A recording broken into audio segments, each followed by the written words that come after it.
welcome to the Amigo CartCast, the podcast where we roll through the ins and outs of material handling with Amigo carts. I'm your host, Samantha Taylor, here with my co-host, Scott Chappell, and we're on a mission to find a better way for material handling. Thank you, Samantha. Each episode will explore the innovative features, success stories, and the endless possibilities that Amigo material handling carts bring to the table. Let's roll into a world of efficiency, innovation, and endless possibilities. This is the Amigo CartCast. Welcome to another episode of the Amigo CartCast. Today we have a special guest, one of our premier dealers and strong supporters of our Amigo material handling carts, Kevin Adam. Kevin is a warehouse solutions sales representative for Lift Inc. in central Pennsylvania. He started in material handling in 1979, right after graduating from Lincoln Technical Institute, and has never looked back. He has been with his current employer, Lift Inc., for almost as long as I've been alive, 36 years. And Kevin is an 8-time Pennsylvania State Bowling champion, a member of the Pennsylvania State Bowling Hall of Fame. Doesn't end there because he is also the ABC National Bowling Champion, winning the team event in Corpus Christi in 1992. Kevin is extremely professional, charismatic, a joy to work with, and has always, as I said, been a huge supporter of Amigo material handling carts. And because of that, we couldn't think of a better person to speak with today. So welcome, Kevin, and thank you for joining us. Well, Samantha, thank you so much. That was a very nice introduction. I appreciate the kind words and appreciate the time you're giving us to share our side of the story here with Amigo as well. Yeah, absolutely. So I gave a brief intro, but Kevin, you have so much experience, and we just are really grateful for this partnership and relationship that we have. Anything else that you want to share with our listeners as far as your role in material handling, or even this bowling champion? This is pretty incredible. We didn't know that about you. Well, that's the side life, if you will. It's part of myself that goes back to just being a young 5-year-old going out with mom and dad in Pennsylvania here. There was a lot of bowling in the 70s. Heck, that would be the 60s, actually. So bowling was different in those days. It was a family fun recreation, and everybody kind of did it. It just led from one thing to another, and honestly, it got me into understand competition through high school, out of high school, and so on, which of course translates into sales because there's no second place award in sales. So you have to be competitive to be able to succeed at that. And being on the lanes is no different than being in front of the client. I don't think you even let everybody know that I was here, Samantha. Oh, Scott is also joining us. Oh, my God. Hey, thank you, Samantha. Hey, Kevin, Scott. how are you? Not bad, sir. How are you? Oh, we're great. There was no doubt that you weren't sitting in the room. Don't worry. Yeah, this is Your true. presence is always here. This is true. So, Samantha, is it a time right now that I should probably introduce how I met Kevin? Yeah, absolutely. I would love to hear. So John Oliveira, who is on one of our podcasts, we were out in Pennsylvania, and he has his key dealers that he deals with. So whenever I go out and see John, we've always kind of reached out to Kevin and the team there at Lift Inc. In the beginning, I think and we're going to talk about this in a minute, Kevin, but in the beginning, it's kind of like a new product. So there's probably going to be a lot of questions, but the relationship John has with our local dealer is probably what opened up the door. So Kevin, I guess the first softball we'll throw your way is when John reached out initially and talked to you about kind of our product, this unique product, this motorized material handling cart. I guess just being a dealer, tell us what your thoughts are, or what your thoughts were. Well, you were very accurate with the comment about John. John is without a doubt. I say this all the time. Said it this week at a little outing that we had here at the company. Actually, John is by far the best independent factory rep we've ever dealt with. A lot of times factory reps are just kind of there. They'll send you emails, they'll get you information, send you leads, send you quotes, and so on, but they're not really hands-on. John is just the opposite. He comes to site visits. He delivers parts that are missing that he might have in his inventory or from another dealer. He truly goes out of his way to the extent that's amazing, and he's always there with his staff, Willie and Gino, and he had reached out with a new product with the Amigo line, and never heard of it, wasn't familiar with it. saw a video or two of it and thought, okay, in our term, and forgive me if this is not something I like to hear, but it's a little nichey, but it's something that can really fill a need in the right application versus like a Chariot or a Columbia car, some of the bigger, heavier items that are of course, more expensive and more money. So when the opportunity came up to take a look at it with John, I thought, sure, let's do it. And yeah, it was great. And then, of course, you coming out and demoing and showing customers on site how this works. They get on, they move it around, and everybody has a good time with it. It makes it easier to sell with all that hands-on demonstration that you do for us. So along those lines, because you and I and John met at your location, we were at the back dock. This was probably 2018. We were at the back dock. I think we pulled the products out for you at that time just to see. And I think we only had shown you at that time. Since then, we've shown a lot of the folks there at Lyft, but we showed it to you. And I think if I recall, you had somebody, one of your customers that you currently sell all these other products to, that you wanted to show. So then that's when we kind of loaded it up, and then we went out and did the demonstration. It does ring a bell. Were we doing a demo of dock equipment that day with the tractor trailer? I don't know, but that's the time, like I say, the first time we had met, and we were doing something in that area. And this is after John obviously talked to you and said, hey, I'd like you to see this, because is exactly how John does it. He says, I got something new. This was 2018. We started in 17, didn't really know if this thing was going to work, but we did have the product. We had the van, and we were ready, willing, and able to go see people. And if you're a dealer, a local material handling dealer in your neck of the woods, I guess, Kevin, you tell us, what's the benefit of being able to just show up and pull it out and show the product? Well, touchy-feely, as I sometimes use it, always seems to be better than just showing a piece of literature, just trying to describe something, because I could hit 98 bullet points, and the 99th one's the most important that I didn't touch. And I learned a long time ago, people pretty much retain the top 2 or 3 items you tell them about. The more things you give them that are technical or different even, it loses its luster. So you have to find those couple things that seem to register and hit the right buttons with the client. But when I can bring it to a site, of course, to do that, it starts with communication to the client. Typically, I'll send out an email, maybe with a video link, a brochure, a description of what the product is, and mention you're going to be in town in X weeks, 2 weeks, whatever. Right. And I'd like to reach out to them again. Then as we get closer, next time is typically a phone call. If you've seen the video, have you seen it? Here's where I think it might work in your application. How about we bring it in and show people? And then from that point, we set up a time, a date, schedule it. You come on in with John and the van, and we do on-site demos. And I don't think there's ever been this on-site demo where people didn't leave with interest, something to look at and consider in different types of applications. So I guess in a nutshell, that would be the reason for the in-person demos. Our saying is, you set it up and we show up. Show up. That's and exactly what we say. What Scotty does is he shows up. I like it. We try. So who would you say, Kevin, when you're looking at your book of business and you're looking at your end users that you're selling to, you're going into their sites, when you have that notification of the Amigo Roadshow is coming to town, we want to show off our product, who is the first customer you go to? Well, how do you determine who could use this, as you said, kind of like the niche market of the small to mid-size material handling unit? Are you referring to the type of company or the type of personnel at a company?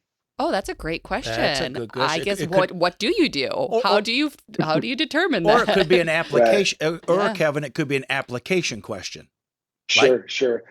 Well, application-wise, there's so many applications that Amigo can be used in, but things such as delivering parts in, say, working cells. It's an assembly facility near our offices in Leesport, Pennsylvania, that is electronic assembly that needed to get parts kind of in an assembly line, but it's not a traditional assembly like on a conveyor, but things go from station to station to station.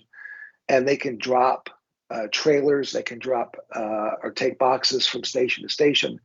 And it cuts down on people running around with pallet jacks, which might need certifications. It cuts out on forklifts running around places where they shouldn't be around people. And of course, they're much more sizable than an Amigo. So the Amigo helps fill that bill. So I think of clients that do that. I think of clients that have multiple maintenance guys with all their own maintenance cabinets and tool chests, and realize if they put one of those on an Amigo trailer, they just take the trailer out to the site and to the equipment that they're trying to fix at the production facility. So those are applications as well. Small parts deliveries, small order deliveries, anything that really require distance and or light bulk. When I say light bulk, pallet, less than pallet size pickups. So as I mentioned earlier about being nichey, that's a little bit of a niche. So it's not it's not for everything in every application in every place. Who knows it better than the person that goes in there? You know it, you see it, you hear your customers' pain points and how can we help improve their efficiencies? So that's incredible. Right. Well, the other side, Kevin, is we know people are busy. To us, our product it's the most important thing. But obviously, for somebody like yourself or the other reps for Lyft, you're doing other things. So can you just give us maybe 4 or 5 or 6 things that you promote on a regular basis, everything from what the first product is down to, a smaller product? Oh, sure. Well, the company itself, Lyft Incorporated, were started in 1971 just as a forklift service company. It didn't sell equipment. They didn't sell new equipment. They didn't sell anything else. It was just forklift service. So fast forward now 50 plus years, and now that we're in 4 branches in Central PA, we have 250 service technicians that we perform service on everything from forklifts to sweepers to automation system through our automation division, dock equipment, PMs, installations. Those are some of our major items. Speed doors. We do a lot of food applications, and they have to cut off the cold air from going from one room to another as quick as possible. As I said before, dock equipment, mezzanines, modular offices, pretty much anything that stores or moves a product in a warehouse or a plant or a facility. I think it's also important because I've learned from you that you specifically do not even touch the trucks, the fork trucks. You folks your group is on the other side, which is just everything in the warehouse except the trucks. Correct? Correct. Absolutely correct. We have different divisions: forklift sales, aerial sales. So we do break it up, and quite frankly, many dealers don't. But we're much more in tune to specifics in our group versus trying to know a little bit about a lot. We know a lot about smaller amounts of things, so we can be more useful for the client in that aspect. And we work together. So I'll work with the forklift division on doing a warehouse. I'll work with the automation division if there's involved with some automation involved with the pallet rack, which I'm selling. So we work hand in hand as a team. So then, not to have all the questions, Samantha, I'll let you do. You were worried that you weren't in the room earlier. And I know. You want to make sure everyone knows you're I'm just anxious. I'm sitting on my hands right now. I mean, I'm all wound up. So for the dealers that might be listening, what would be the reasons, if there are any, more than one or whatever, but why would they want to maybe promote our products? What would be the advantages with all the stuff you just said? And that's pretty all high dollar stuff. Why do you think a person would want to promote our products? Well, the more tricks you can put in your hat with customers that you grow and hopefully grow together with, you become more valuable to them if you can. I don't want to say one-stop shop, but be someone who can give them many solutions to many issues. So the one thing about the Amigo that I like very much is once we get one in, which we've been fortunate to do that a number of times, the repeat sales are pretty quick and pretty often. And whether it's a $5,000 item or a $100,000 item, we love taking orders as we're supposed to. And once one is in there and it sells itself, well, the next one comes with less sales effort, but just as valuable for yourself and ourselves from a sales and service standpoint. So it is definitely it's an ongoing process that you start small like anything, and hopefully you just keep growing the volume. So you had mentioned a little bit ago just all the different products or companies that you kind of go in and sell, represent. And with all of the different industry trends and technologies that are out there, how do you determine what's going to be best for the customer?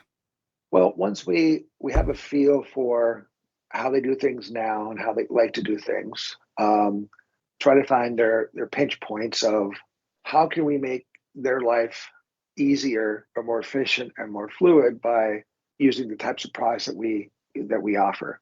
So a salesman's best attribute is not speaking; it's listening and hearing what the Hmm. person says, and hopefully then guide them with some options as to what might be the best thing for them. So one of my favorite questions to ask, and I just have to know for our listeners, can you share what has been your most memorable client? Maybe not their name specifically, but like why were Okay. they memorable? What was unique about it? I've been thinking to try to come up with a great one, like a memorable one. And I guess part of 36 years and literally thousands of clients, maybe it's good that not one jumps out because that means you're doing your job with a lot of people. But there was one client that let me give you two answers to that. I'm going to give you one on a side of memorable from a good standpoint, Ooh, and I'll tell you one a memorable on a good yeah, standpoint. give us the tea.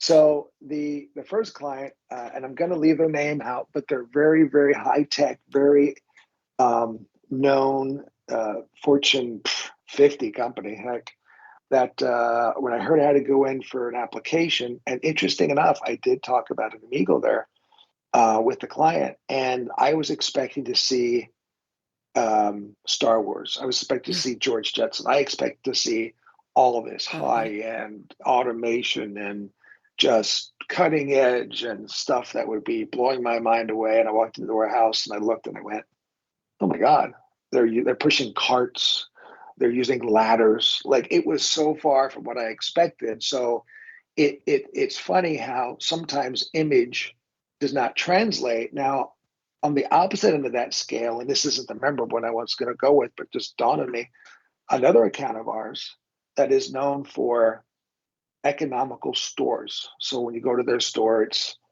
might cost $1. Let's just say that. But there's a lot of those companies that do that.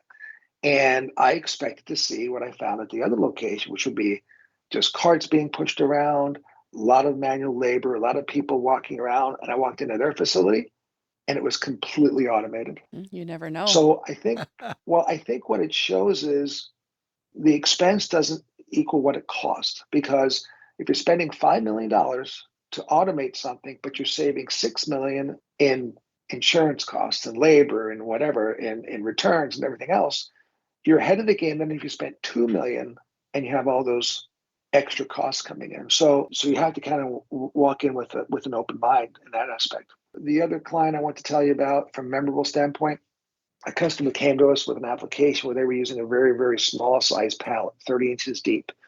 They're at their industry, that was a standard, and decided to go to a more of a traditional 40 by 48 pallet.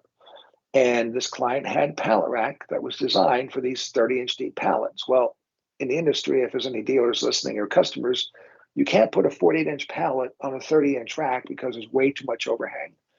And working with our wire deck people, we took those existing racks, we spread them out, we put an interior wire deck, and we converted their existing rack into something that would work with the new pallets and literally saved the client $1 million. I was going to say that's Wow. probably pretty So It's a cost big effective. deal. Yeah, absolutely. yes, and fortunately for us, no one else came up with the idea.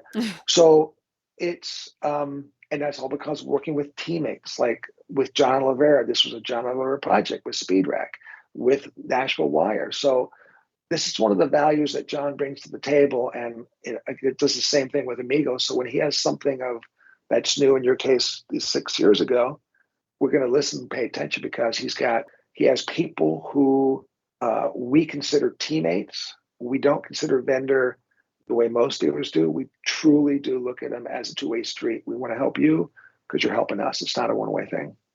Before we conclude, I would also love to hear Scott's favorite customer story. We like to add a little maybe from the Amigo Roadshow, a time you and Kevin were on the road. So tell me, Scott, what has been your most memorable? Well, thank you, Samantha. I didn't know if we'd ever get to this point, but thank you very much. No. Hey, Kevin, I don't know if you're going to remember this or not, but what's unique for Amigo so far being so fresh and so new with this product line is we go to a lot of trade shows. And when we go to these shows, we get a lot of leads. And we had an instance in Pennsylvania at a furniture manufacturer. And this is the reason it's not necessarily the sale, but the message of this story is we had, I believe, the lead for this furniture manufacturer. And John and I did a demonstration. And then because it was your territory and John thinks highly of you, we brought you in. And the exciting part of this story is after I think we did our PO, once you got in there because of the Amigo, I think you were able to secure a sizable sale of pallet racking. And that just goes to show you that one thing can lead to another. So the reason I mention this today is if there's any other dealers listening, your comment to me has really stuck with me is I think after the fact, I said, hey, Kevin, thank you for helping us on this order. And you said, no, Scott, thank you. Because previous to this, I don't think you had sold that company anything like that. And it was just our itty bitty Amigo. It was the 4 Amigos that I think opened up a door for you. Do you remember that? I do, actually. Yeah. And you're absolutely correct. We did a substantial amount of business with that firm as they were relocating and putting in a new warehouse. That's fun. Well, thank you guys for sharing your story. And thank you, Kevin, of course, for your time today. We really appreciate this call and being able to learn a little bit more of what a day in the life of a dealer rep looks like. And I appreciate the time and effort, Samantha. You did a great job hosting, or hostess. Scott, it's good you came along for the ride. I know. I'm nice glad to hear from you. Yeah, I was glad I could be available. I think we have a tagline, Samantha. we do. Yeah. Well, until next time. That's correct. Keep it rolling. And that wraps up another episode of the Amigo CartCast. We hope you enjoyed this exploration into finding a better way for material handling with Amigo carts. Be sure to subscribe as well as go to myamigo.com/podcast to see pictures and videos mentioned in today's episode. Thank you for tuning in. And until next time, keep rolling with Amigo. Until next time, Keep it rolling. keep it rolling.